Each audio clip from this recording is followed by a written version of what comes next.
एक समय की बात है। रामकोला नाम के एक गांव में एक पंडित जी रहा करते थे। उन्होंने एक साहूकार के पास 500 रुपए यह सोचकर जमा करा दिए कि जब उनकी बेटी की शादी होगी तो ये पैसे उनके काम आएंगे। देखते ही देखते समय निकलता गया और बेटी शादी के योग्य हो गई।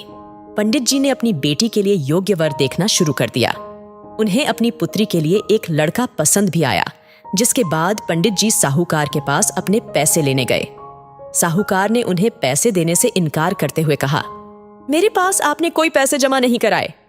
आपके पास क्या सबूत है कि आपने मेरे पास पैसे रखे थे? क्या आपके पास उसका कोई लिखित प्रमाण है? साहूकार की ये बातें सुनकर पंडित जी परेशान हो जाते हैं और वे समझ जाते हैं कि साहूकार ने उनके पैसे हड़प लिए हैं। एक दिन पंडित जी मंदिर से घर लौट रहे थे, तभी उनके दिमाग में विचार आया कि उन्हें उस साहूकार की शिकायत राजा से करनी चाहिए। हो सकता है राजा इस परेशानी का कोई हल निकाल दें। पंडित जी बिना देरी किए राजा से मिलने के लिए पहुंच गए और वहां जाकर उन्होंने अपनी परेशानी राजा के सामने रखी। पंडित जी की बात सुनकर राजा ने कहा कि कल नगर के लिए हमारी सवारी निकलेगी। तुम उस समय उस साहूकार की दुकान के सामने जाकर खड़े हो जाना। राजा की बात सुनकर पंडित जी अपना झोला उठाकर घर को निकल गए। अगले दिन राजा की सवारी निकली। नगरवासियों ने उन्हें फूलों की माला पहनाई व आरती उतारी। पंडित जी राजा के कहे अनुसार उस दुकान के सामने खड़े हो गए। राजा की सवारी साहूकार की दुकान के सामने आई तो राजा ने पंडित जी को देखकर प्रणाम किया और उनसे कहा कि आप यहाँ क्या कर रहे हैं? आप हमारे गुरु हैं, आप हमारे साथ बग्घी में चलिए।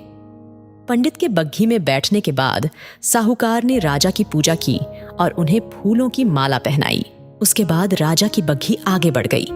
पंडित जी को कुछ दूर आगे जाने के बाद राजा ने बग्घी से उतार दिया और बोला कि मैंने अपना काम कर दिया है, अब आगे देखो क्या होता है।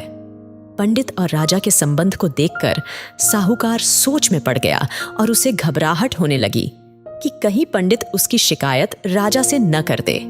वह घर जाकर रात भर सो नहीं पाया। सुबह दुकान पर जाकर सबसे पहले साहूकार ने अपने मुनीम को पंडित जी को सह सम्मान दुकान में लाने के लिए कहा। मुनीम पंडित जी को ढूंढने निकल गया। कुछ देर बाद पंडित जी उसे नगर में एक पेड़ की छांव में आराम करते हुए नजर आए।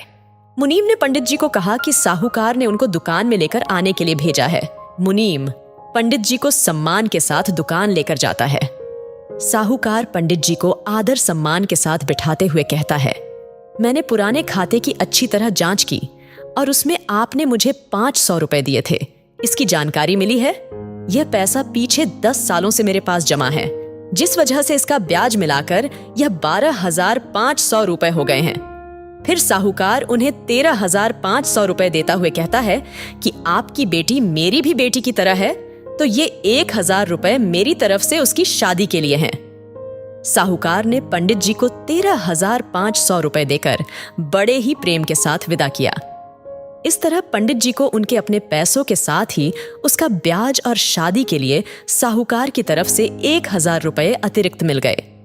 कहानी से सीख, अगर कोई किसी को परेशान कर रहा है तो उसके सामने गिड़गिड़ाने की बजाय ऐसे व्यक्ति से मदद मांगे जो इस समस्या से उसे निकाल सकता है।